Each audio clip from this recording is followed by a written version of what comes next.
श्रीमद् भगवद गीता भाग 3, जिसमें गीता के चुने हुए प्रमुख श्लोकों को बेहद सरल भाषा में उनके भावार्थ और आज के जीवन में उपयोग के साथ बताया गया है, ताकि उन्हें सिर्फ पढ़ा ही नहीं, जिया भी जा सके।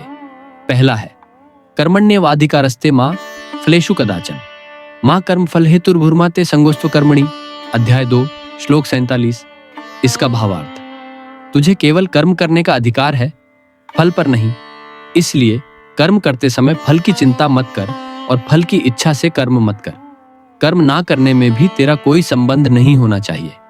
आज के जीवन में उपयोग, यह श्लोक हर उस व्यक्ति के लिए है जो चिंता, तनाव या असफलता के डर से अपने कदम पीछे खींच लेता है। इसका सीधा अर्थ है, तू बस ईमानदारी से अपना कार्य कर, फल तो ईश्वर के हाथ में है। यही भाव जीवन में शांति और स्थिरता लाता है। दूसरा है न त्वेवाहम जातु नासम न त्वम नेमे जनाधिपा न चैव न भविष्यामः सर्वे वयमतः परम। अध्याय 2 श्लोक 12। इसका भावार्थ, कभी ऐसा समय नहीं था जब मैं नहीं था या तू नहीं था या ये राजा नहीं थे, और आगे भी हम सब अस्तित्व में रहेंगे। जीवन में अर्थ, यह श्लोक हमें आत्मा की अमरता की अनुभूति कराता है। जब कोई प्रियजन हमें छोड़ जाता है, तब यह वाणी आश्वासन देती है कि मृत्यु केवल शरीर की होती है, आत्मा तो सदा है। तीसरा है आत्मानं रथिनं विद्धि शरीरम रथमेव तु बुद्धिम तु सारथिम विद्धि मनः प्रग्रहमेव च। औशाख्या कठ उपनिषद, जिसे गीता के विचारों में उद्धृत किया जाता है। इसका भावार्थ, मनुष्य की आत्मा रथ का स्वामी है, शरीर रथ है, बुद्धि उसका सारथी है और मन उसकी लगाम है। जीवन में उपयोग, यह ज्ञान हमें समझाता है कि अगर बुद्धि रूपी सारथी मजबूत हो तो मन रूपी लगाम को नियंत्रित कर हम जीवन रूपी रथ को सही दिशा में चला सकते हैं। आज के युग में जहां मन वासनाओं, लालच, ईर्ष्या और भय से डगमगाता है, वहां यह श्लोक आत्मनियंत्रण का सबसे बड़ा सूत्र है।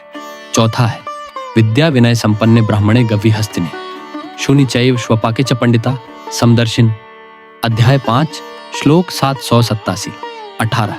इसका भावार्थ, जो ज्ञानी होते हैं वे एक विद्वान ब्राह्मण, गाय, हाथी, कुत्ते और चांडाल में एक ही आत्मा को देखते हैं। जीवन का उपयोग, यह श्लोक संभव, समानता और विनम्रता सिखाता है। आज के समाज में जहां जाति, रंग, धर्म और पैसे से भेदभाव होता है, गीता सिखाती है कि जिसमें आत्मा का दर्शन होता है उसमें कोई छोटा बड़ा नहीं होता। 5वां है यदा यदा हि धर्मस्य ग्लानिर्भवति भारत अभ्युत्थानम धर्मस्य तदात्मानं सृजाम्यहम्। अध्याय 4 श्लोक 7। इसका भावार्थ, जब जब धर्म की हानि होती है और अधर्म बढ़ता है, तब तब मैं स्वयं को प्रकट करता हूँ। व्यवहारिक अर्थ, यह श्लोक केवल किसी भगवान के अवतार की घोषणा नहीं है। यह हर उस बात, विचार या व्यक्ति के बारे में है जो सच्चाई, न्याय और प्रेम के लिए खड़ा होता है। आज जब दुनिया में बुराई बढ़ती है, तो हर उस इंसान में ईश्वर का अंश जगता है जो साहस से अंधकार के विरुद्ध खड़ा होता है। 6वां है मनः प्रसादः सौम्यत्वं मौनमात्म विनिग्रह भाव संशुद्धिरित्य तत्तपो मानसमुच्यते। अध्याय 17 श्लोक 16। इसका भावार्थ, मन की प्रसन्नता, मधुरता, मौन, आत्मसंयम और विचारों की पवित्रता, यह मन का तप कहा गया है। जीवन में उपयोग, आज की भागदौड़ में हम बाहरी तप तो बहुत करते हैं, मेहनत, व्यायाम, उपवास, पर गीता कहती है सबसे कठिन और सुंदर तप मन का होता है। वही तप मनुष्य को भीतर से दिव्य बनाता है। 7वां है तस्मात् सक्तः सततम कार्यम कर्म समाचर असक्तो ह्याचरण कर्म परमाप्नोति पुरुषः। अध्याय 3 श्लोक 19। इसका भावार्थ, इसलिए तू आसक्त हुए बिना अपना कर्तव्य कर, क्योंकि बिना आसक्ति के कर्म करने वाला मनुष्य परम पद को प्राप्त करता है।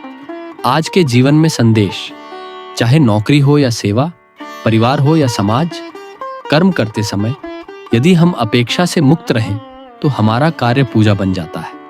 यह भाव जीवन को हल्का, शांत और सुंदर बनाता है।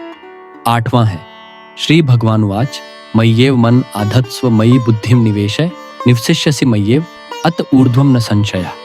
अध्याय 12 श्लोक 8। इसका भावार्थ, अपना मन मुझ में लगा, अपनी बुद्धि मुझ में केंद्रित कर, फिर तू निश्चय ही सदा मुझ में रहेगा, इसमें कोई संदेह नहीं। जीवन की गहराई, यह श्लोक भक्ति का सार है।